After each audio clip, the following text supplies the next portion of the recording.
본 오디오북은 원본 도서의 핵심 내용을 5%로 축약한 도서 정보입니다. 주식회사 북코스모스와 와미디어에서 제공하는 저작물로서 저작권법의 보호를 받습니다.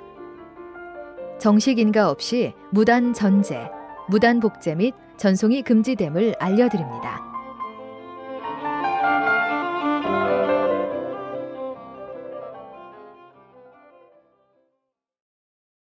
겨울 이야기. 저자 윌리엄 셰익스피어.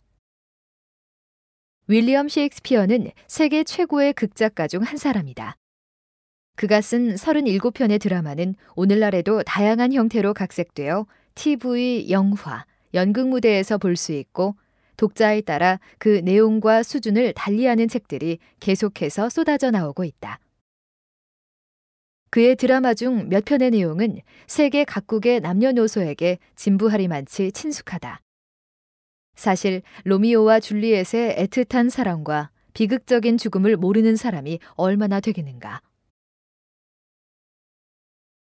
셰익스피어가 살았고 작품 속에 그려낸 시대는 자본주의 경제체제의 도입으로 근대가 태동하던 대변혁기였다.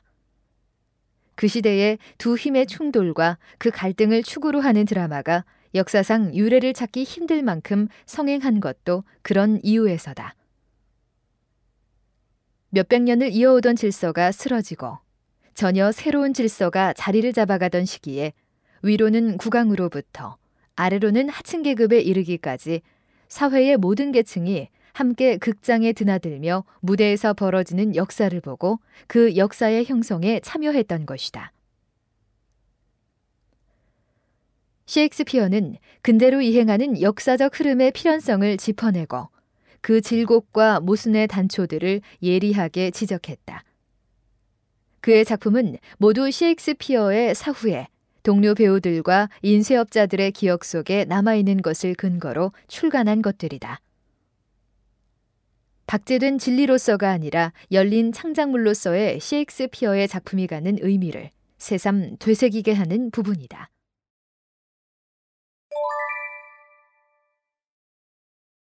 등장인물. 레온티즈, 시실리어의 왕. 폴릭시니즈, 보히미어의 왕. 마밀리어스, 레온티즈와 허마이어니 사이의 아들. 시실리어의 어린 왕자. 케밀로, 시실리어의 귀족. 엔티고누스, 시실리어의 귀족. 폴라이나의 남편.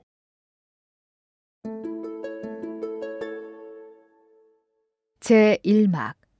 질투는 불행을 부르고. 보히미어의 귀족 아키다머스가 시실리어의 귀족 케밀로에게 보히미어의 왕 일행에 대한 시실리어 왕의 융숭한 대접을 치하하고 중마고인 두 왕의 우정이 영원하기를 기원한다. 시실리어 왕 레온티즈는 친구이자 보히미어의 왕인 폴릭시니즈에게 시실리어에 더 머물러 주기를 청한다. 하지만 폴릭시니즈는 자신의 부재 중에 본국에 무슨 일이 일어날지 불안하다며 그 청을 받아들이지 않는다. 그러자 레온티즈는 왕비 허마이어니에게 대신 간청해보라고 시킨다. 허마이어니는 일주일간 더 머물도록 폴릭시니즈의 마음을 돌리는 데 성공한다. 자신이 체류를 권했을 때는 응하지 않던 폴릭시니즈가 허마이어니의 권유에는 응한다는 사실에 마음이 상한 레온티즈는 두 사람이 따로 다정히 이야기를 나누는 모습을 보면서 불같은 질투심에 사로잡힌다.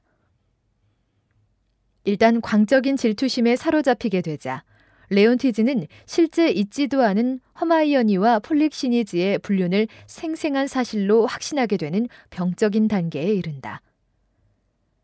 이를 본 충신 케밀로가 절대 그럴 리가 없다고 하였으나 레온티즈는 막무가내로 자신의 주장의 정당성을 입증하려 세세한 증거를 갖다 대기까지 한다. 귓속말을 해도 아무것도 아니라고? 뺨에 뺨을 갖다 내는데도? 코와 코를 맞대는데도? 속입술로 키스를 하는데도? 웃다가도 멈추어 한숨을 쉬어대는데도? 구석으로 숨어 다니는데도? 시계가 더 빨리 가기를 바라는데 말이야.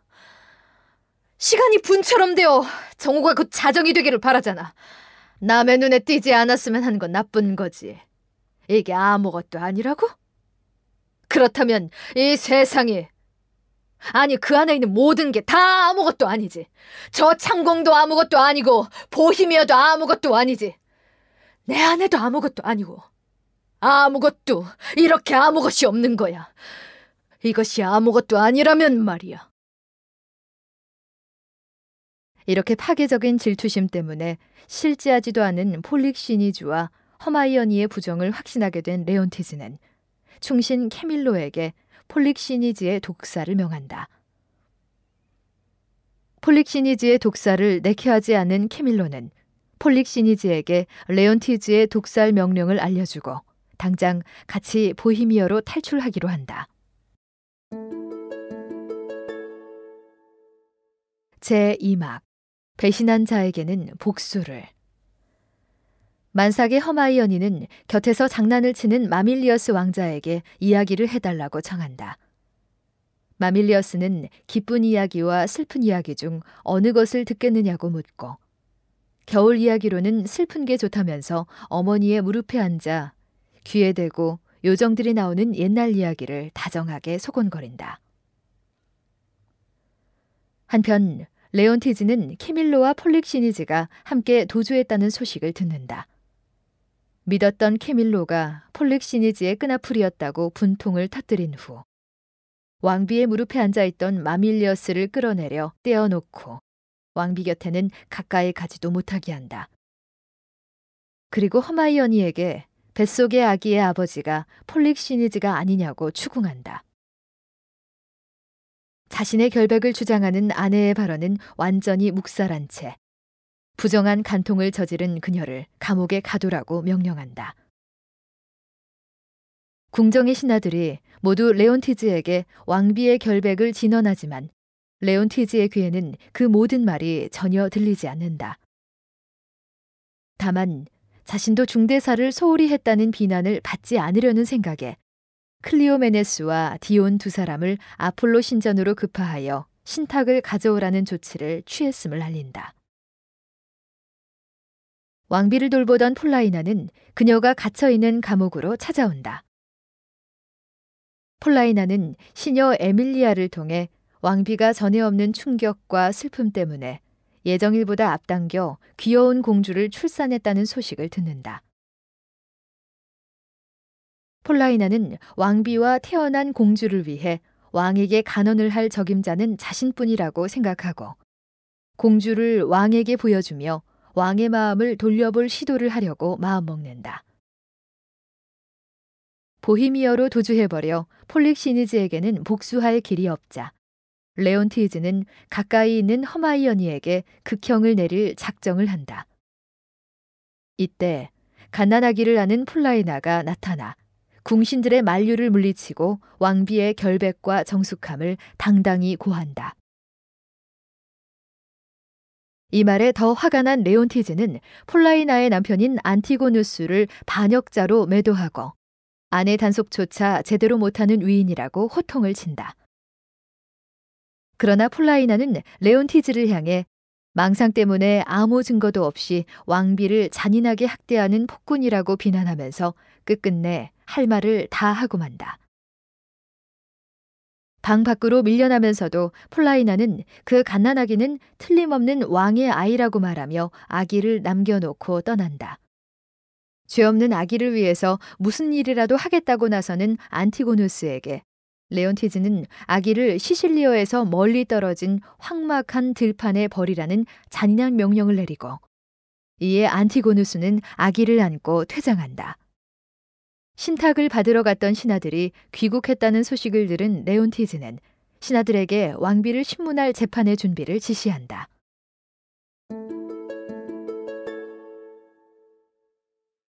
제3막 때늦은 후회. 시실리어의 큰 길가에 있는 여인숙 앞에서 클리오메네스와 디온이 쉬고 있다. 이들은 아폴로 신의 신탁이 최선의 결과를 가져다 줄 것을 희망한다.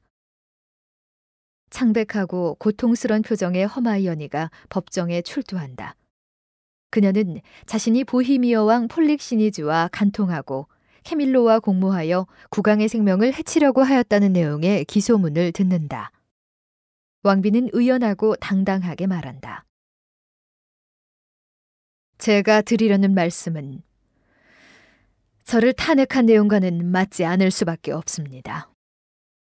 그리고 저를 변호할 증거는 오로지 제 자신에게서 나오는 것이니 죄가 없다고 말해봐야 별 도움이 되지 않을 것입니다. 제 진실이 거짓으로 간주되었으니 제가 아무리 무죄라고 주장해도 마찬가지로 거짓으로 받아들여질 것입니다. 그리고 그녀는 정숙한 아내로서, 왕비로서, 러시아 황제의 딸로서, 그리고 왕위를 물려받을 왕자의 어머니로서 자신의 위치를 좌중에게 상기시키면서 결백을 주장하는 자신의 발언이 권위 있는 것임을 강조한다. 또한 그녀는 삶의 기쁨을 모두 박탈당한 만큼 생명에 조금도 미련이 없다고 말하며 죽음을 각오하라는 레온티즈의 위협에도 결코 굴하지 않은 용기를 보인다. 다만 죽더라도 자신의 명예만은 반드시 지키겠으며 그를 위해 아폴로의 신탁에 호소하겠다고 주장한다. 이때 신탁을 받아온 클리오메네스와 디온이 등장하고 마침내 신탁이 밝혀진다. 신탁의 내용은 이러하였다. 허마이어니는 정결하다. 폴릭시니즈는 무죄다. 캐밀로는 충신이다. 레온티즈는 질투심 많은 폭군이다. 죄 없는 아기는 정의 왕의 자식이다. 그리고 만약 잃어버린 자식을 다시 찾지 못한다면 왕에게는 후계자가 없을 것이다. 레온티즈는 이 신탁이 모두 허위라고 주장하며 신탁의 권위마저 부정하기에 이른다. 이때 시종이 들어와 마밀리어스 왕자가 어머니의 불행을 염려한 나머지 운명했다는 소식을 전한다. 그 순간 허마이어니는 실신한다. 실신한 그녀를 모시고 나가 간호하도록 지시하는 레온티즈는 이제야 비로소 자신의 엄청난 잘못을 깨닫기 시작한다. 이때 폴라이나가 등장하여 비통함에 사무친 마음으로 레온티즈를 폭군으로 칭하며 왕비의 죽음을 알린다.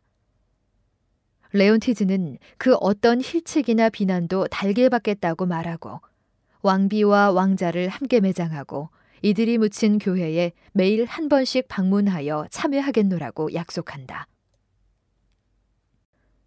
가난하기를 아는 안티고누스와 선원이 등장하여 보이미어에 도착한 사실을 확인한다. 안티고누스는 간밤의 꿈에 공주의 모친 허마이어니가 흰옷을 입고 나타나 부탁하기를 어쩔 수 없이 가엾은 아기를 버리는 일을 하게 되었다면 아기를 보히미어에 버려달라고, 딸 이름은 퍼디타로 해달라고 했다는 얘기를 한다. 폭풍이 몰려오는 것을 본 안티고누스는 비통한 마음으로 아이를 버리고 배로 돌아가려 하는데 느닷없이 곰이 나타나 그는 쫓기는 신세가 된다. 마침 그때 늙은 양치기가 지나가다 갓난아기를 발견하고는 어느 궁녀가 바람을 피워 아기를 낳은 것으로 생각하고 아기를 불쌍히 여겨 데려다 키우려 한다. 곧이어 양치기의 아들 광대가 등장하여 사납게 으르렁대는 파도에 휩쓸려 배가 물거품 속으로 사라지는 광경과 곰에 물어뜯기는 안티고누스를 보았다는 말을 전한다. 양치기는 아들에게 너는 죽어가는 것들을 보았지만 나는 새로 태어난 것을 만났단다 라고 말하고 아기 옆에 놓인 상자를 열어본다. 그 안에서 금덩이가 나오자 아들에게 이런 운수를 붙잡아 두려면 절대 입도 뻥긋해선 안 된다 고, 운수가 좋은 날이니 이런 날에는 착한 일을 해야 한다 고 이른다.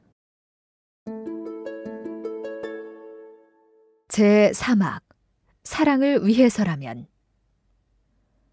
해설자 역할로 시간이 극에 등장하여 16년이라는 세월을 뛰어넘어 그동안 일어났던 일을 설명하겠다고 관객들에게 고한다. 레온티즈가 자신의 어리석은 질투심이 빚어낸 비극을 애통해하며 참회하고 있음을 알린 뒤 시간은 관객들에게 무대를 아름다운 보히미어로 상상해 줄 것을 요청한다.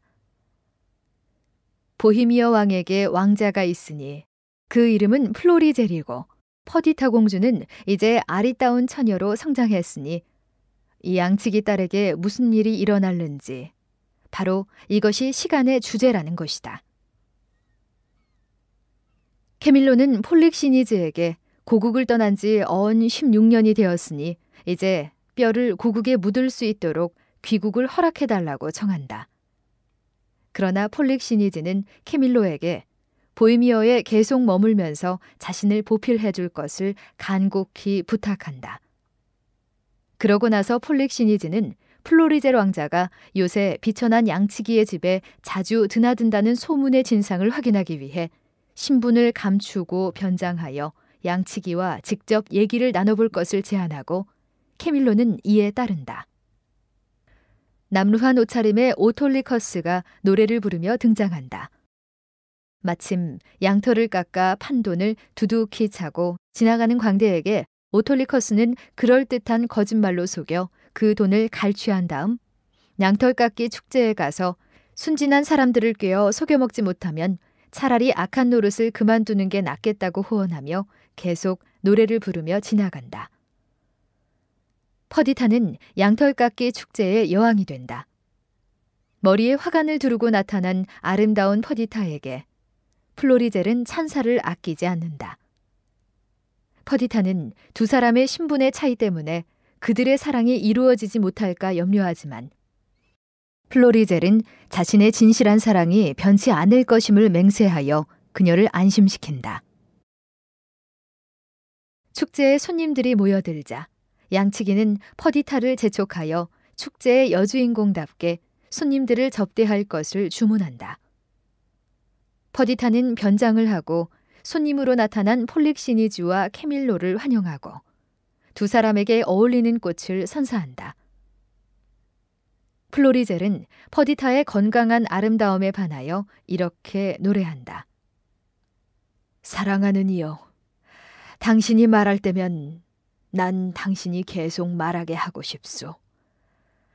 당신이 노래할 때면 물건을 사고 파는 일과 동냥하고 기도하는 일도 당신이 노래로 하고 일처리도 노래로 하게 하고 싶어요.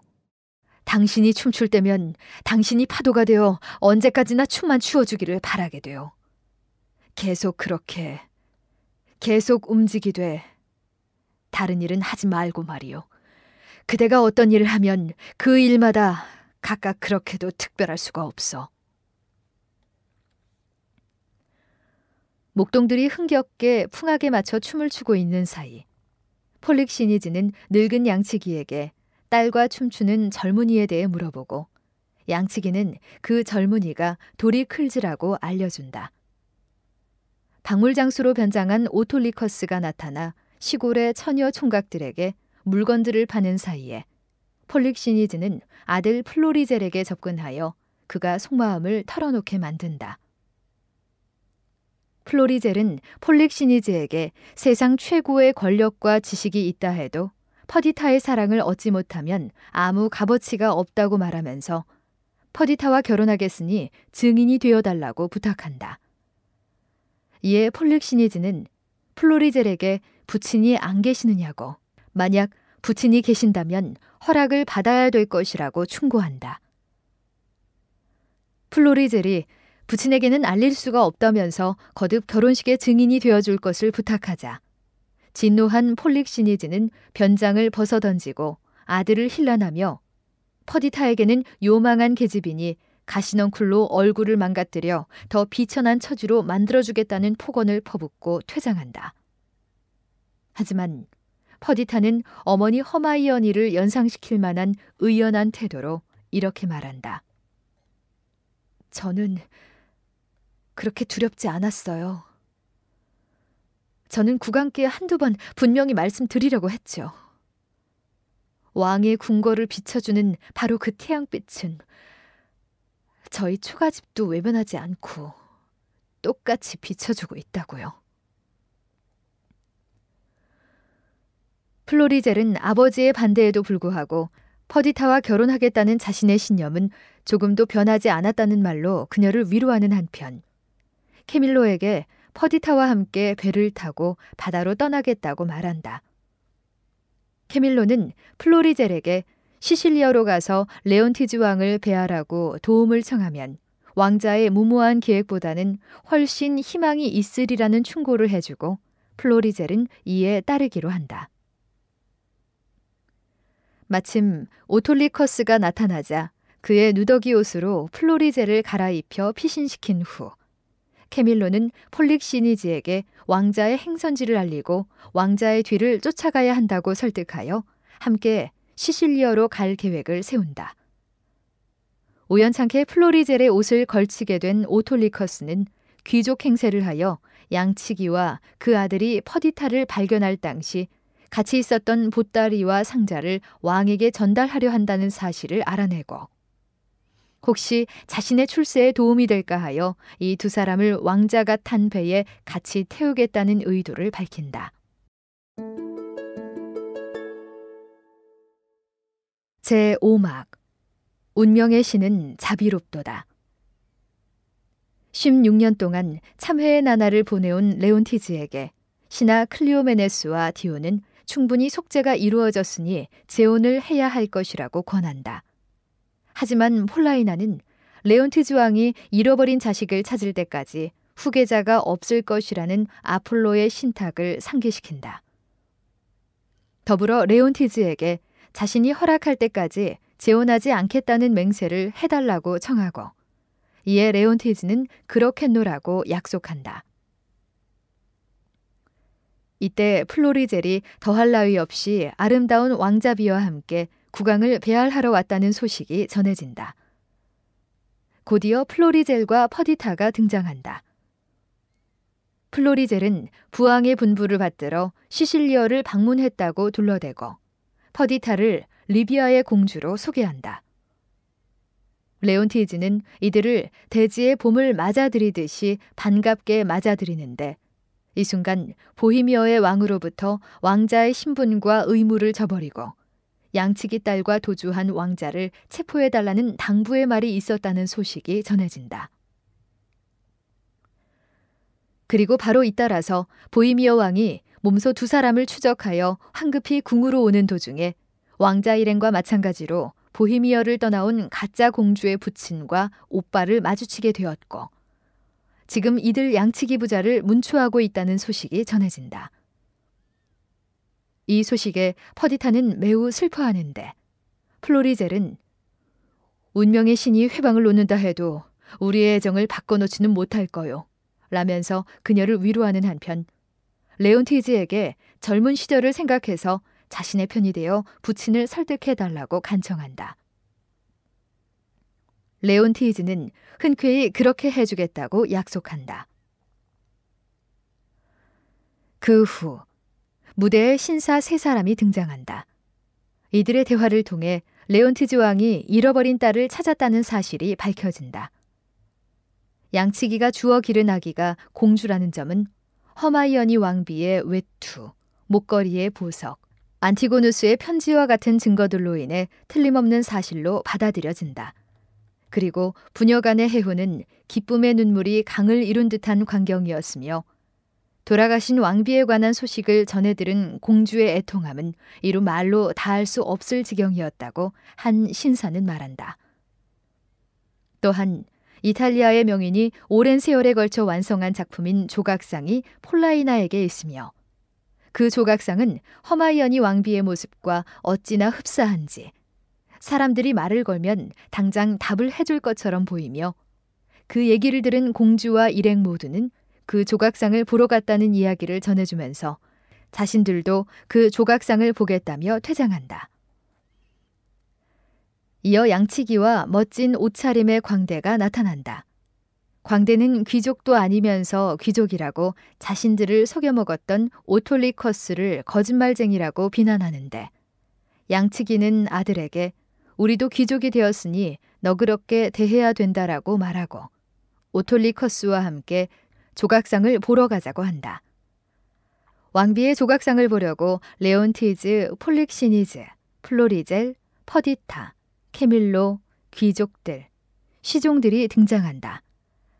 폴라이나는 잠이 죽음의 모습을 닮았듯이 조각상이 꼭 살아있는 것처럼 생생하게 왕비님을 닮아있다 라고 말하면서 휘장을 걷고 허마이어니의 조각상을 보여준다.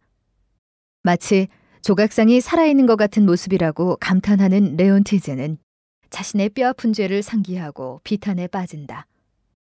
퍼디타는 무릎을 꿇으면서 어머니의 손에 입을 맞추려 하지만 이때 폴라이나는 갓 완성된 조각상의 물감이 아직 마르지 않았다며 가로막는다. 레온티즈도 살아 숨쉬는 듯한 조각상에 입을 맞추겠다고 하자 폴라이나는 이번에도 제지를 한 다음 자기가 실제로 이 조각상을 움직이게 해서 단을 내려와 국왕의 손을 잡게 해 보이겠다고 한다. 그리고 모든 사람들을 향해 마음속의 믿음을 일깨워 줄 것을 주문한 다음 조각상이 깨어나는 기적이 일어나도록 음악을 연주하게 한다. 이제 죽음에서 소생하듯 허마이어니가 천천히 단에서 내려와 말없이 레온티즈를 포옹한다. 어머니의 축복을 받기 위해 무릎을 꿇은 퍼디타에게 허마이어니는 이렇게 말한다. 신이시여, 굽어 살피소서. 천상의 호리병으로부터 제 딸의 머리 위에 은총을 부어주십시오. 말해보아라, 내 딸아. 어디에서 구조된 거니? 그동안 어디서 살았는지, 어떻게 내 아버지의 궁으로 오게 되었니? 들어보렴. 나는 폴라이나로부터 네가 살아있다는 희망을 신탁이 말해주었다는 사실을 들었기에 그 결과를 알고 싶어 이렇게 살아있었단다. 모두들 해후의 기쁨을 나누고 있는 사이 폴라이나가 자신은 늙은 산비둘기처럼 시든 나뭇가지에 날아가 남편의 죽음을 애도하겠다고 하자 레온티즈는 폴라이나가 자신에게 왕비를 찾아주었으니 이제 자신이 그녀에게 훌륭한 남편을 찾아줄 차례라고 말하고 충신 케밀로와 맺어준다. 기나긴 세월 동안 서로 어떻게 지내왔는지를 얘기하기로 하고 모두들 퇴장하며 막이 내린다.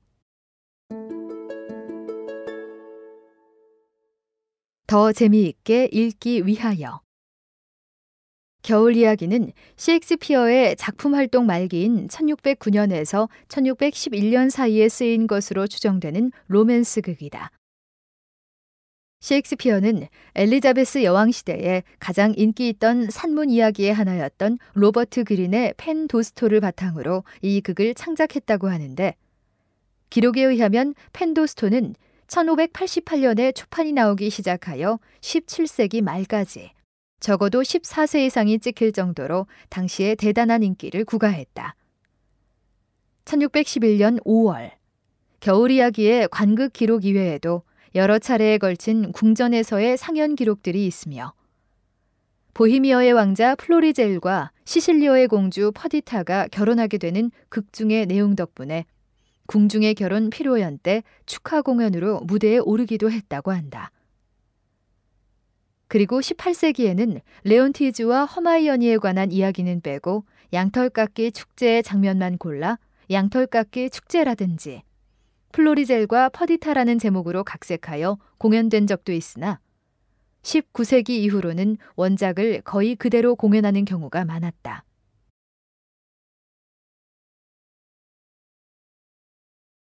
겨울에 어울리는 슬프고도 무서운 이야기. 겨울 이야기는 셰익스피어의 다른 후기 로맨스 극과 마찬가지로 가족의 이별, 죽음, 재결합, 용서, 화해의 과정이 극의 중요한 비중을 차지하고 있다. 이 극의 스토리는 극중 마밀리어스 왕자가 어머니 허마이어니에게 귓속말로 들려주는 겨울에 가장 잘 어울리는 슬프고도 무서운 이야기일 뿐만 아니라 또한 레온티즈가 자신에게 그리고 주위 사람들에게 가져온 바로 그 겨울에 관한 이야기이기도 하다. 이 극의 제목인 겨울 이야기가 다시 새로운 봄 이야기를 준비하는 것이라고 할 때 이 극의 핵심적인 행동인 레온티즈와 허마이어니, 퍼디타의 재결합은 곧 대자연의 순환적 리듬과 긴밀한 조화를 이루며 진행되는 일이라고 하겠다. 그런 의미에서 비평가 프라이는 겨울 이야기가 죽음에서 재생으로, 겨울에서 봄으로의 순환을 그리는 희극의 성격을 가장 특징적으로 보여주는 극이라고 설명했다. 이 극은 레온티즈의 광적인 질투에서 비롯된 비극을 담고 있는 슬픈 겨울 이야기가 3막 3장까지 계속 이어지다가 4막 1장에 시간이 등장하여 16년간의 세월이 경과했음을 알리면서 서서히 다시 행복한 봄 이야기로 바뀌는 구성으로 짜여 있다. 겨울 이야기를 봄 이야기로 바꾸어 표현하면 비극을 희극으로 변화시켜가는 과정에서 세 여성, 즉 허마이어니, 폴라이나, 퍼디타의 역할과 그들 간의 유대가 결정적으로 중요하게 나타난다는 사실에 주목할 필요가 있다. 셰익스피어의 어느 여성 인물보다도 이 겨울 이야기의 세 여성은 모두 레온티즈가 저지른 가부장권의 남용 때문에 빚어진 비극적인 위기를 극복하고 희극적인 결말을 이끌어낼 수 있는 긍정적인 면모를 갖추고 있으며 극 전체를 통해서도 일관되게 그들의 미덕이 강조되고 있다. 허마이어니에게는 정숙한 아내이자 자애로운 어머니로서의 미덕이 강조되는데 그것은 겨울 이야기를 통틀어 가장 아름다운 장면 중의 하나라고 할 수 있는 부분. 즉, 왕자 마밀리어스가 어머니 허마이어니의 무릎에 앉아 다정하게 귓속말로 겨울에 어울리는 이야기를 해주는 장면에 가장 잘 드러나고 있다고 하겠다. 물론 정숙한 아내와 자애로운 어머니로서의 모습이 허마이어니의 전부는 아니다. 폴릭시니즈가 더 머물도록 간청할 때 드러나듯 그녀에게는 재치와 진솔함이 있으며 재판 장면에서 드러나듯 편집적인 질투심에 집착해 아내의 목숨을 빼앗는 것으로 복수하려 하는 레온티즈와는 사뭇 대조적으로 남편에게서 끔찍할 정도로 부당한 대우를 받으면서도 그녀는 기본적으로 삶에 대한 그리고 남편에 대한 따뜻한 애정을 잃지 않은 채로 의연하고 당당한 여성의 모습을 보여주는 것이다. 폴라이나의 경우 흔히 수다스런 말괄량이가 가는 부정적인 여성의 모습과는 거리가 멀다. 왜냐하면 그녀는 무조건 남편이나 군주의 지배에 저항하고자 하는 말괄량이가 아니기 때문이다. 오히려 그녀의 말괄량이적인 언행은 레온티즈의 잘못에 대한 거리낌 없는 직언의 형태로 그리고 레온티즈의 진정한 참회를 돕는 강직하고 충실한 조언으로 나타난다. 그녀는 16년에 걸친 레온티즈의 속죄 기간 동안 끊임없이 정숙한 왕비 허마이어니에 대한 기억을 되살리고 또 아폴로의 신탁이 실현될 수 있도록 국왕에게 영향력을 행사하며 극의 끝부분에서 허마이어니의 조각상을 다시 살아 숨쉬는 인간으로 복귀시키는 신비한 기적을 주도하기도 하는데 이는 모두 그녀의 말괄량이다운 언어가 가진 정화와 치유의 긍정적인 힘을 드러내는 것이라고 할 수 있다. 희망의 가능성을 내포하는 역사. 그리고 퍼디타에게는 사랑스러운 연인과 딸로서의 미덕이 강조된다. 우선 선량한 늙은 양치기를 아버지로 삼아 소박한 순진성을 잃지 않는 보이미어 농촌 사회의 일원으로 성장하게 된 그녀에게는 인위적이지 않은 자연스럽고 건강한 아름다움이 특히 돋보인다. 흥겨운 양털깎기 축제에서 잘 드러나듯 플로리젤과 퍼디타의 사랑은 건강한 자연의 생명력과 일치하는 것처럼 느껴지며 서로에 대한 진실된 사랑과 신뢰로 맺은 두 사람의 약속은 폴릭시니즈의 결혼 반대나 타고난 신분상의 차이를 능히 극복할 만한 힘을 지니는 것이다. 허마이어니에게 16년이라는 긴 죽음의 세월 동안 자신의 생명을 보존하게 한 원동력이 딸 퍼디타가 살아있다는 희망이었듯이 그렇게 퍼디타는 자신의 건강한 아름다움과 진실된 사랑의 마음으로 극 전체의 행복한 결말을 가능하게 만든다. 가족의 행복한 재결합을 통해 죽음에서 재생으로의 변화를 보여준 겨울 이야기에는 마지막에 희극적인 결말이 있기까지 허마이어니와 퍼디타, 마밀리어스의 희생은 말할 것도 없고 안티고누스와 그를 잃은 폴라이나, 충신 캐밀로도 희생을 치렀고 또한 이들 모두에게 부당하게 희생을 강요한 레온티즈도 자신이 저지른 과오에 대해 크나큰 고통의 대가를 치를 수밖에 없었다. 하지만 진정한 참회와 용서, 그리고 많은 사람들의 값진 노력이 그러한 희생들을 상쇄시킬 만한 바람직한 미래를 낳는다는 사실은 강조할 필요가 있을 것이다. 동화와도 같은 이 겨울 이야기는 아무리 뛰어난 것일지라도 과거의 것은 해가 묵으면 현재의 것보다는 나쁘게 마련인 법이라는 지혜를 들려주고 있다. 과거가 현재보다 나쁘게 마련이라는 믿음은 달리 생각하면 아직 닥쳐오지 않은 미래가 지금 현재보다 더 나을 것이라는 믿음 바로 그것이며 그 믿음을 현실화하려는 인간의 주체적인 노력이 중요하다고 할 것이다. 허마이어니에서 퍼디타로 이어지는 고통스러운 여성의 겨울 이야기는 가부장제에 의한 여성의 희생의 역사이면서 동시에 봄 이야기로의 변화라는 희망의 가능성을 내포한 역사라고 하겠다.